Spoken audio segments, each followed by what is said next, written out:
Are you a professional woman who wants to create passive income streams and financial freedom through real estate investing? Join us here on Real Estate Investor Goddesses, hosted by Monick Halm. Listen to women who are rocking it in real estate investments as they share their stories of success, failures, and best advice in real estate investing. Start creating real wealth through real estate. Tune in today. Here's your host, real estate investor, syndicator, and developer, Monick Halm. Welcome to the Real Estate Investor Goddesses podcast. I'm your host, Monick Halm. On this show, we interview badass real estate investing goddesses, women who are crushing it in the real estate investing space. And I am super excited to have with us today Jill Johnson. She is a homeschool mother of 5 and wife to her partner in crime, real estate Joe. They started investing in real estate in 2017, and in less than 3 years, they went from 0 to 58 doors. And they started single family and now they're multifamily. And what I love especially is that she is teaching her children about the business and has made it a family affair.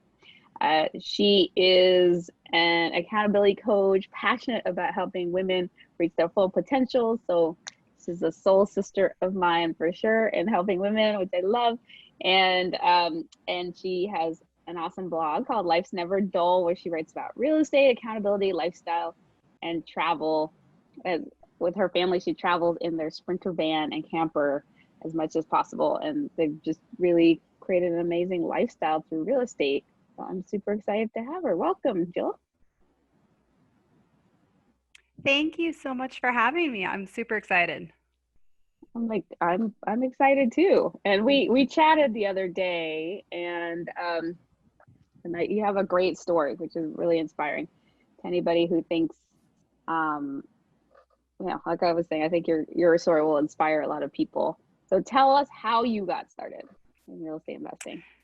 Yes, my story is not very traditional. I got started through real estate actually after celebrating 14 years of marriage to my husband, and 1 month later and one day on Christmas, the day after Christmas, he passed away from pancreatic cancer and left me to raise our 5 children. They were under 12 years of age at the time, so very, very young.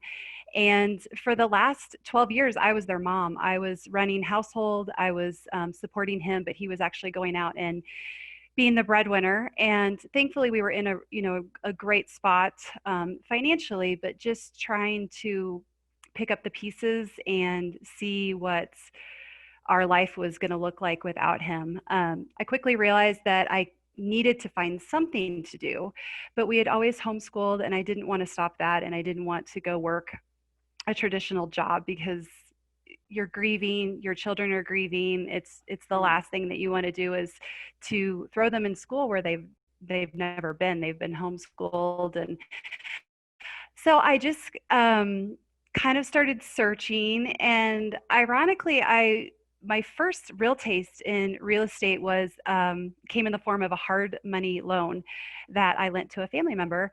And so that was just kind of a really neat taste to see what that cash flow did and how that kind of changed for the kids and I. And so when that was coming to an end, I did not want to put it into the market.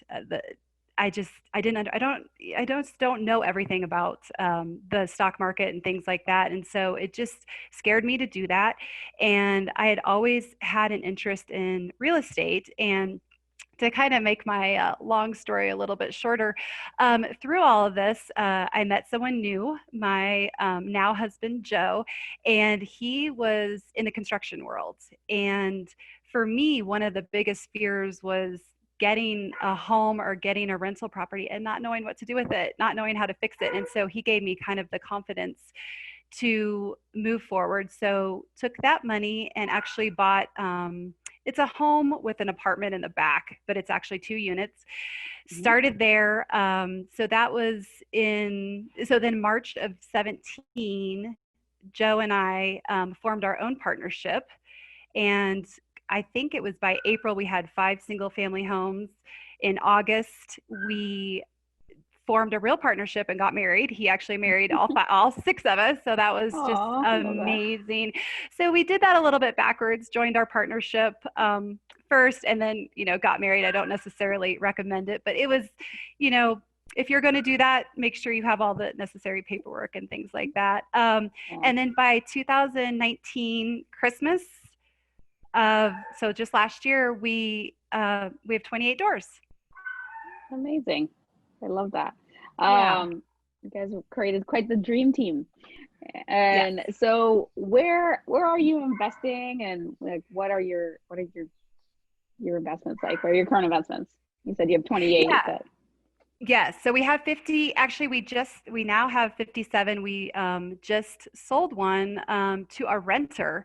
We're actually doing an owner carry for them, which is working out really great for them, but also working out really well for us because we were able to be the bank. Yes, we get to be the bank. We get to make the 8%. And so we're really excited about that.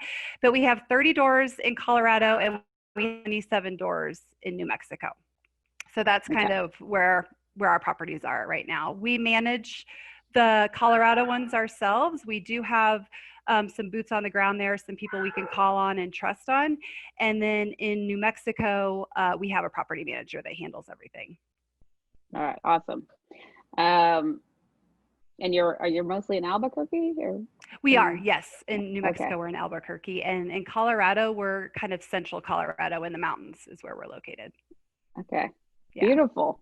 Yeah. And okay, so I love that. And so tell me, you've been in it a few years. What was your biggest mistake, and what did you learn from it? Oh, like the feedback, right? The knowledge that we gain from messing up, so to speak. Yeah, I would think the biggest mistake we made is I started renting in a place of fear instead of a place of confidence that this is a home that's going to be something really valuable to people. Instead, we would kind of close on the property and I would just hurry and get a tenant in there. And that wasn't necessarily always the right match. We learned the hard way, about that. And so our process has gotten a lot better. We're much better at vetting. I don't worry about it. I know that we'll get the right tenant in there, but we had to weed through some things, and it's all a learning process. Yes, qualifying tenants is so important. So give us a little bit more feedback. Like, what didn't you look at that you've now learned that you need to? Yes. Well, one of my favorite examples, and it worked out for like 2 years, but then it just kind of went downhill. They came waiving cash. Don't do that. Don't take cash. Some of there was maybe some discrepancy in some of their applications. Now we use Buildium. We're very efficient with our background screens and things like that. I was a little bit more trusting than I should have been, and we're just follow up on things. And go with your gut. I think that was one of the things where sometimes as a mom, you're like, but I really want to help them, and I really want to provide a home for their kids, and we can still do that. That is part of our mission as our real estate team is. We do want to provide that, but we also need to make sure it's still a good fit for us as well. Yeah. So I'm still going to explore more, because I was like, cash is not necessarily a bad thing, but what was it that they were? What specifically was the problem that you didn't see before? I was like, where's the cash coming from? The job? It was more of I Okay. think it ended up being an issue of where the cash was coming from. They were probably into some things that they shouldn't have, and kind of not truthful on their employment. Some of that kind of stuff, and even though we did follow up with some things, we should have gone another level. We should have just, we've just gotten much better with, credit checks and background. There's so many different things that you really do need to look at. It's not just, oh, well, this person's got $1,200 and that's great. Let's go ahead and rent it to them. Just, we do everything through direct deposit now. We really don't want to we don't really take cash. We don't really even checks now we'll get some people too, but we really like it to be all automated because we manage so many, we want to be as hands off as possible, if that makes sense. Yeah, absolutely. Totally makes sense. That's a really great lesson for people to get. And, these people are going to be in your house and your home, the properties that you own, and especially depending on where you are investing, it is not the easiest to have people to get rid of bad tenants. So it could be very expensive too. Yeah. It can be very expensive. Yeah. So definitely do lots of your diligence up front to make sure you have good tenants. Yeah. So what are you most proud of? Oh, I think what I'm most proud of is the partnership that we have formed, being a husband-wife team and scaling so quickly as just our own investors and actually owning our own properties. I'm also super proud of how we've brought our kids into our business. Our oldest two actually own one of our units, and they have learned so much through that. We just try to teach them so much that they can go on and take, with anything in life, and good work ethic. And then the other thing that I was super proud of is just this last December, we were able to buy another 10 unit because we had improved a 12 unit. We're able to refinance. So we basically didn't have any money out of pocket, just the earnest money. So that was a really, really cool thing to have happen. I love when that happens. I know. That's awesome. So I'd love to hear more about just how you do this as a family, because I know a lot of people. First of all, how does your partnership work with your husband? A lot of people are very curious about that. So how do you make that work so that and then I want to ask you about how you're doing it more with your kids. But first, let's talk about as a couple. And I work with my husband, but I love to hear from other successful real estate couples. How are you doing it? Well, how do you make it successful? Yeah, and still want to talk at the end of the day. And still love each other. Yeah, exactly. Yeah. Well, right from the beginning, we each kept our own roles. And then we both came together to make offers and to look at deals and decide, is this something that we really want to take on? And so we've always had those clear, this is what you're going to do, this is what I'm going to do. But we've also been flexible enough with each other to help each other when we need to. And that's not to say that things haven't also evolved. As I get more busy with homeschooling, as kids get older and things like that, he's had to take on more, and he's my construction guy. So it makes sense for him to take on a bigger role right now. And as the kids leave the house, I see that changing again. So I think, for one thing, communication is key. Talking about everything. If something bothers you, just get it out, because you can't fix it if he doesn't know what's wrong. How can you fix it? Yeah. And just what works for us may not work for your husband and wife team.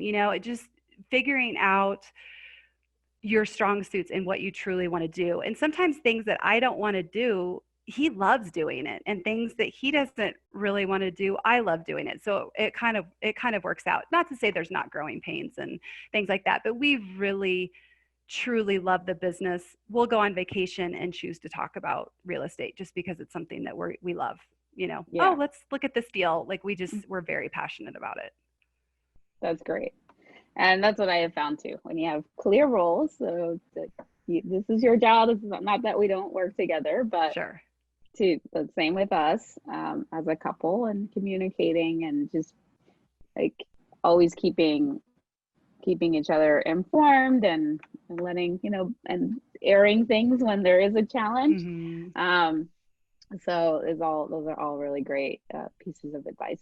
How about with your kids? How are you getting your kids involved in the real estate investing business?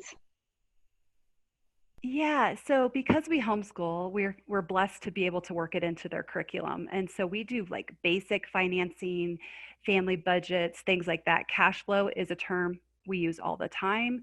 Our kids really understand that you have this mortgage, but someone else is paying it down it's a long-term investments. Like I said before, our oldest two actually were able to purchase a deal from us. And so that's been really cool. When the sewer backs up, they don't make rent, they don't get rent. We have to go and pay that. And so learning that, that's not fun, but that's real world. And so we've done everything from like a Dave Ramsey family budget class. We play the game cash flow as for fun. Yeah. Which is, that not typical. I understand. We do it in our house. It's fun. Our boys actually have an app that they can invest in stocks, in not real estate, but like the stock market. Mm-hmm. And so they've played with that. That's been really, really interesting because they were doing very, very well. And so it was kind of giving them this false sense of security. And then I had them check it right after COVID hit, and they were like, Mom, our money's gone. And I'm like, yeah, I know, and let's talk about this, because we were fortunate enough to be able to work with tenants that we didn't suffer that, no one was, everyone paid rent. And so that was really such a good lesson for all of them. We've also had our kids, get on Zillow and say, hey, find us a property that we can look at, and we'll kind of teach them that. And so as they're getting older, they're learning more and more, obviously, but you can start with something so, someone so young to start to learn to save, and that there's just so much that we weren't taught necessarily. And we talk about money all the time in our house. I just think that sometimes it's very kind of hush hush, and I don't think it should be. I think they should know if we have a tenant that destroyed something, it costs us money, and that's reality. That's real life. I love that. That is so awesome. That's really, really great. I hope everyone listening who has kids is learning from that. That's, because you can bring them in and teach them these things, and that's and I don't have to, I didn't get my first investment until I was 30. So, and I was like, gosh, if I had known this as a kid or teenager, right? What a difference that would make in my life. Yeah. Amazing. So to what do you attribute your success? I would probably have to say courage in the beginning, to run the numbers, see that the numbers worked, and then actually go ahead and take the step to write an offer. Even if we had to offer a low offer, we still wrote offers. We still went after properties that we wanted to have. I see so many people, even people that we talk to or that we help, they get stuck in that analysis paralysis, and they just aren't making that next step. And I think that's what separates us from, that's how you move from 0 to 58 doors in such a short amount of time. And then we also have built an amazing team. And so each of our areas that we invest in, we have realtors who are bringing, a couple of our deals, buildings that we own, were off-market deals. There were pocket listings that we were able to hop onto. We also have some construction people that help us. And so I think just having the courage to take the step, but then also making sure you're bringing along people with you to help to build that team. Yeah, love that. And what advice do you have for a woman who's just starting out in this field? It's just starting out. I would say read everything that you can. Listen to podcasts like yours. I mean, there's so much education out there that's totally free. Then I would also find somebody like a mentor or coach who is where you want to be, and get them to help you, and then run your numbers and write an offer. Don't be afraid to put an offer in. It's not that scary. It's actually a lot of fun. Yeah, take action. And what do you wish you'd known at the beginning that you now know? I think it goes back to that fear of, whatever happens, we're going to be okay. We're going to fix it. If it's a bad tenant, we're going to go through, the courts and get them kicked out. If they trash the place, we're going to get in and fix it. If COVID hits, we're still going to be okay. We're still going to weather that storm. If we have to maybe waive late fees and have them make payment, whatever the systems that you put in place to handle things like that, we will be okay and we're going to weather. There isn't anything that we can't find the answer to, find someone to help us on to get us over that hump. So good. So before we get into our famed end of show Trinity, how can people reach you to find out more about you or to connect with you? Yeah. So Life's Never Dull on all the social media. So Instagram and Facebook. Also have a blog just called lifesneverdull.com. Would love to connect. That's one of my passions, is just connecting with other women who are driven and excited about life. All right. Awesome. So Life's Never Dull all over the place. And okay, so it's time for our Trinity, which is a brag, a gratitude, and a desire. What's one thing you're celebrating right now? What's your brag? My brag right now is I just started accountability coaching, which has been so much fun. And it's just kind of blown me away of such a quick start that it's had. And it's my passion to help women be their best self, reaching their potential for their families, but most importantly for themselves, creating that balance and harmony within them to go out after what they want. And so it's been really, really rewarding. And obviously real estate has afforded me to be able to start my accountability coaching. Beautiful. Well bragged. And what's one thing you're grateful for?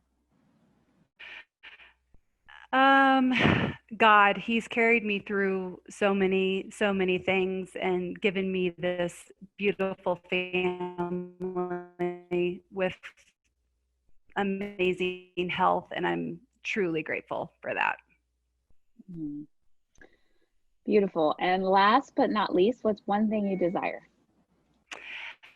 My desire is to travel more with our children. Our oldest is turning 17 next week. Can't even believe that's possible. She should be 6. But these times are so precious. And because of real estate and not working for someone else, being able to work for ourselves, we are able to pick up and travel. In fact, we were on a 6-week trip when the whole virus hit, and we were able to stay the course safely. And it's 7 of us in this tiny little camper, and it is the most precious time. So we are looking forward to getting back out there. This fall, we're already planning a trip, and real estate affords us to do that. When we're on the road, rent is getting paid. And so it's a beautiful, beautiful life. And I'm super grateful. Thank you so much, Jill. This was really inspiring. And sorry, I got confused. I got off track because I so got into your beautiful gratitude, but your desire.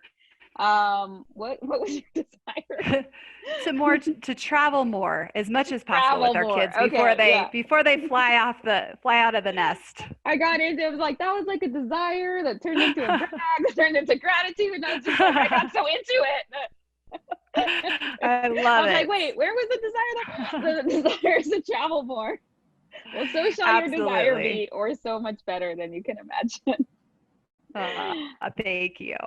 You're welcome. And thank you for being on and sharing your awesome story and your inspiration and wisdom.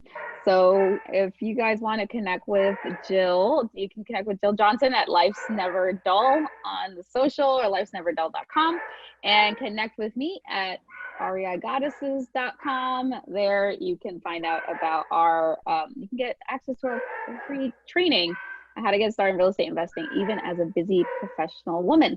So, and also subscribe and like and share this podcast, and join us next time for another Real Estate Investor Goddess podcast interview.